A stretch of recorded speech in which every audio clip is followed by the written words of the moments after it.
சமீபத்துல படித்ததுல கிட்டத்தட்ட ஒரு 15க்கும் மேற்பட்ட புதிய நூல்கள் வந்திருக்கின்றன. என்னை ஒழுக்கியது உமர் பின் அப்துல் அசீஸ் நூல். என்னால் எடுத்தா கீழே வைக்க முடியல.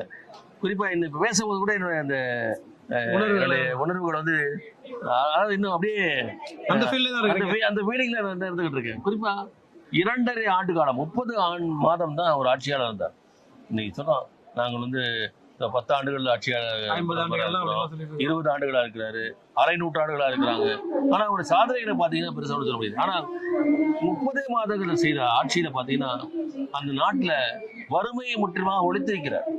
கிட்டத்தட்ட 15 லட்சம் சதுரமைல் பரப்பளவு மிகப்பெரிய சாம்ராஜ்யத்துடைய அதிபராக இருந்து அவருடைய காலத்தில் போர்கள் மிக குறைவு. சொல்லப்போனா போருக்கு அனுப்பிய வீரர்களை திருப்பி பெற்றிருக்கிறார். போர்களை கொஞ்சம் ஓய்வு கொடுத்திருக்கிறார். ஒரு வரலாற்று ஆசிரியர் இமாம் தபரி சொல்றார், அதாவது உமர் பின் அப்துல் அசீஸுக்கு முன்னாடி இருந்த 2 கலீஃபாவுடைய ஆட்சி ஒப்பிடுகிறார். கலீஃபா வலிது இருந்த பொழுது மக்கள் எதை பத்தி பேசுவாங்க, கட்டிடங்களை பத்தி பேசுவாங்க. அந்த கலீஃபா வந்து அதிகமாக கட்டடங்கள் கட்டுவாராம், பெரிய பெரிய மாளிகைகளை கட்டுவார். அப்ப மக்களுடைய இதெல்லாம் பெரும்பாலும் கட்டிடங்களை பற்றியும் வீடுகளை பத்தி தான் பேசிக்கிட்டு இருப்பாங்க.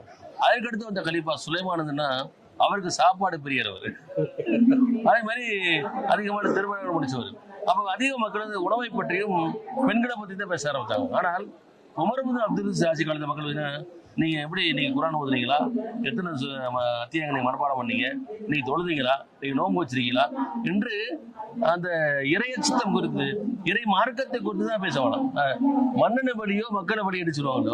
அப்ப அந்த ஒரு தனிப்பட்ட ஆட்சியாளர் அவர் ஒட்டுமொத்த தேசத்துடைய மனநிலையே மாற்றியிருக்கிறார். இது ஒரு மிகப்பெரிய புரட்சி. அப்படிப்பட்ட ஆட்சியாளர்களை தான் நாம் தேடிக்கொண்டிருக்கிறோம்.